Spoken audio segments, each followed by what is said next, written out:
Olá, pessoal! Sejam bem-vindos ao canal Fisiologia Prática, que traz conteúdos acerca de fisiologia e anatomia em uma didática fácil e simples, sem complicações. Abordaremos nesta aula a histologia do tecido muscular estriado esquelético. Vamos à aula!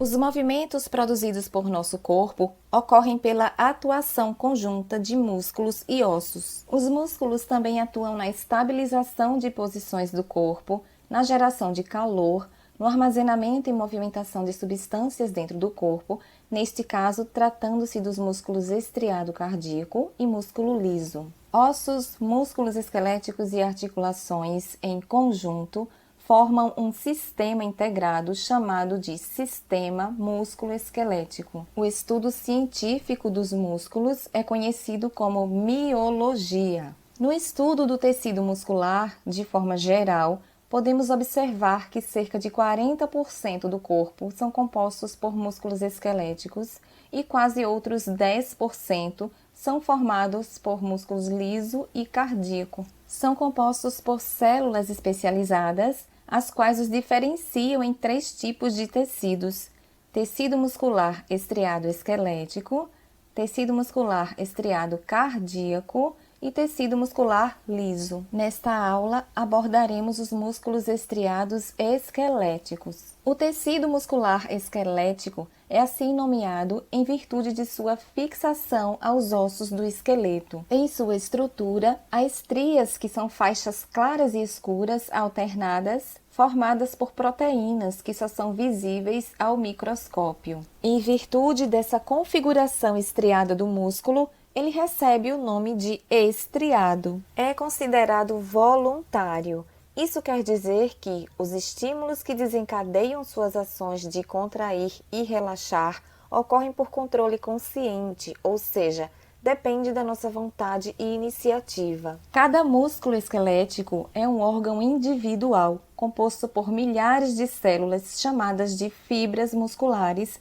em razão de suas formas alongadas, dispostas paralelas umas às outras. Observe que o músculo esquelético é dividido em 2 porções, em ventre muscular, que é a porção de cor vermelha, onde estão localizadas as unidades contráteis do músculo. A cor vermelha deve-se a uma proteína chamada mioglobina, presente no sarcoplasma, que é o citoplasma da célula muscular. A mioglobina é um pigmento avermelhado semelhante à hemoglobina que há no sangue. Ela armazena oxigênio até que seja exigido pela mitocôndria para gerar ATP. Essa informação quanto à mioglobina, pessoal, foi postada em nosso Instagram. Lá vocês encontram muitas dicas e resumos legais para quem é estudante de saúde e para quem simplesmente gosta do tema. Voltando para a aula, observem que além do ventre, o músculo esquelético é também composto por tendões, que são as porções de cor branca que fixam os músculos aos ossos. O tendão é uma estrutura formada por 3 camadas de tecido conectivo, denso, modelado, não contrátil. O tendão não é contrátil, tá, pessoal? Ele é composto por feixes paralelos de fibras colágenas que se estendem a partir da fáscia para além do músculo, fixando o músculo no osso. Essas 3 camadas de tecido conectivo são o epimísio, também conhecido como fáscia, que reveste todo o músculo. O epimísio ou fáscia é uma membrana densa e larga de tecido conjuntivo e conectivo que reveste o músculo externamente. É condutora de nervos, vasos sanguíneos e linfáticos, além de proteger os músculos para evitar o atrito ao se contraírem. O perimísio, que falando do sentido macroscópico para o microscópico, é a segunda membrana mais interna que compõe o tendão. O perimísio reveste o fascículo muscular, o qual envolve de 10 a 100 ou mais fibras musculares no interior do músculo. O fascículo é essa estrutura formada pelo conjunto de várias fibras musculares, que são as células do tecido muscular. A última membrana mais interna, que também faz parte do tendão, é o endomísio. O endomísio reveste cada fibra muscular individual. Como já foi dito, a fibra muscular é a célula do músculo. é uma estrutura macroscópica, ou seja, é visível a olho nu.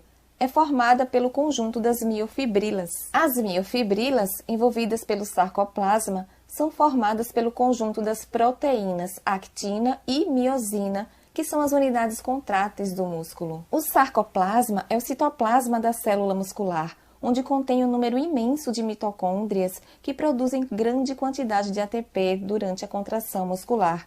As mitocôndrias, como vocês podem observar, localizam-se paralelas às miofibrilas. Existe também no sarcoplasma um retículo endoplasmático extenso, chamado de retículo sarcoplasmático, que é uma rede de túbulos preenchidos por líquido que armazena íons de cálcio que são requeridos para a contração muscular. O retículo sarcoplasmático, bem como a fibra muscular, são revestidos pelo sarcolema, que é a membrana plasmática da célula muscular. Chegamos, de fato, às estruturas contráteis do músculo, que são as miofibrilas. Cada miofibrila consiste em dois tipos de filamentos proteicos, chamados de filamentos finos e filamentos espessos, que não se estendem por todo o comprimento de uma fibra muscular.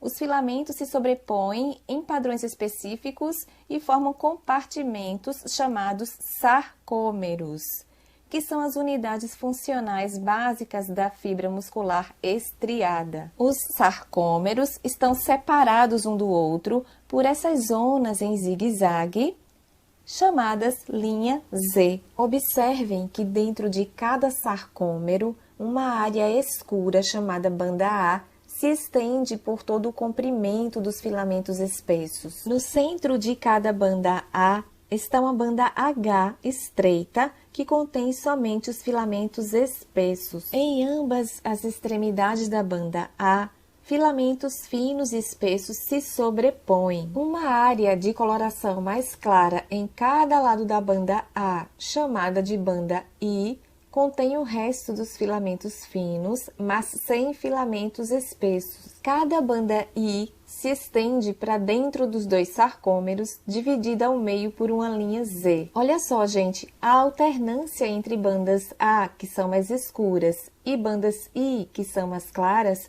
é o que dá à fibra muscular a sua aparência estriada. É por essa alternância de bandas mais escuras e mais claras que o músculo esquelético tem a aparência de estrias.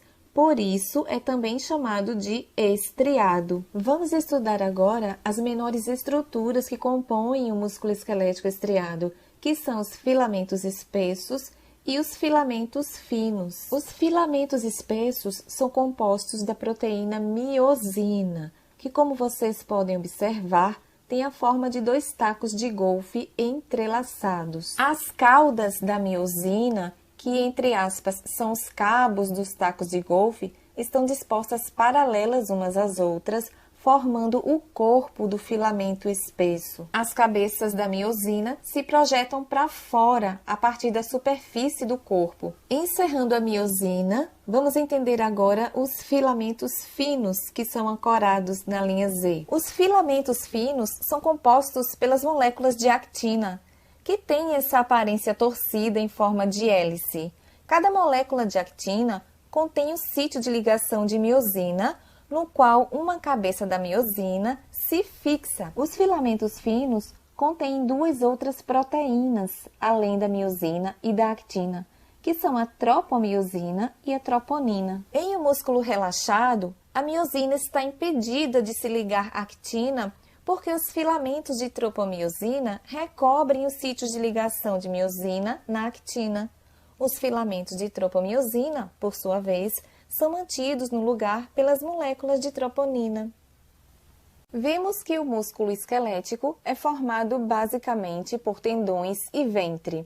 No ventre estão localizadas as unidades contráteis do músculo. Os tendões são formados pela junção das três membranas que recobrem e dividem o ventre em três partes, que são o epimísio, que é mais conhecido como fáscia, o perimísio, que reveste o fascículo do músculo. O fascículo é o conjunto de fibras musculares. E o endomísio, que reveste cada fibra muscular individual. Vimos também nesta aula que, ao contrário do que algumas pessoas pensam, os tendões não são, entre aspas, colados no osso. Eles se estendem pela superfície óssea, recobrindo os ossos, tendo sua nomenclatura alterada de tendão para periósteo. Espero que esta aula tenha sido útil e que vocês tenham gostado. Deixe seu feedback se gostou. Até a próxima aula!